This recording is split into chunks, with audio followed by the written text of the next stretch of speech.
Na semana dos 200 anos da independência, a Brasil Paralelo lançou uma nova edição da maior série já produzida sobre a história do Brasil para revelar a versão não contada nas novelas e nas escolas. Acesse agora ultimacruzada.com e saiba mais. Cristóvão Colombo conseguiu que Isabel e Fernando financiassem sua expedição. Era um antigo objetivo de Colombo, que já tinha sido negado por outros reis, inclusive pelo de Portugal. Em 1492, o navegador descobriu o que chamou de Índias Ocidentais, que eram, na verdade, as ilhas da América Central. Essa descoberta tornava necessário dividir as zonas de influência entre espanhóis e portugueses. Para isso, assinaram o Tratado de Tordesilhas, pelo qual os portugueses ficariam com o território a leste de uma linha convencionada, enquanto os espanhóis ficariam com o território a oeste. Até então, só uma pequena parte da área demarcada pelo tratado havia sido vista pelos europeus, sendo dividida apenas no papel. Imediatamente após a primeira viagem de Colombo, vários exploradores navegaram na mesma direção. Mas eles já tinham noção de que havia algo do outro lado do Atlântico, a tal ponto que quando houve os tratados entre a Espanha e Portugal, eles insistiram que a linha demarcatória fosse 70 milhas mais a oeste, de onde veio o Tratado de Tordesilhas. Mas eu não aceito, não concordo que se despreze o imenso valor que este país tem por ter nascido como produto do esforço político e técnico de um povo, de um pequeno território, que foi a primeira nação organizada da Europa, localizado num canto da Península Ibérica, e que, numa determinada época de sua trajetória, dividiu o mundo em duas partes. Uma era dela e outra era da Espanha. Tinha poder, tinha cacife político para isso. E conseguiu isso através do empenho do seu povo. Povos que nunca antes tinham se visto estavam prestes a se encontrar.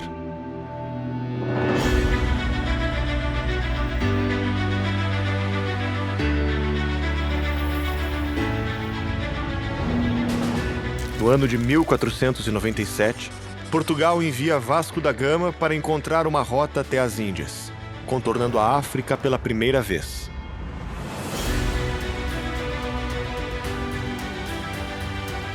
Três meses depois de partir, a frota já navegava em águas desconhecidas.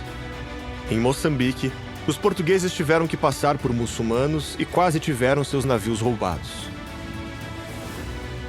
Finalmente, 10 meses depois, a frota alcançou o destino e estabeleceu a Rota do Cabo, deixando o caminho aberto para a Índia.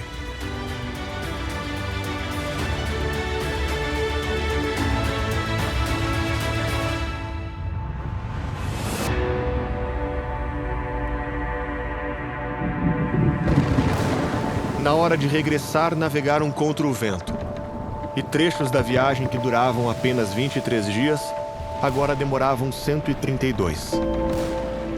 Dos 4 navios que partiram para as Índias, só 2 retornaram, devolvendo 55 homens a Portugal dos 148 que tinham partido. Vasco da Gama chegou 1 mês depois de seus companheiros, pois teve que sepultar o seu irmão mais velho no caminho. No seu regresso, foi recompensado e reconhecido como o homem que concretizou o plano de expansão que vinha sendo arquitetado há 80 anos. Vasco recebeu o título de Almirante-Mor e, em 1499, espalhou-se a notícia de que os portugueses tinham chegado às verdadeiras Índias.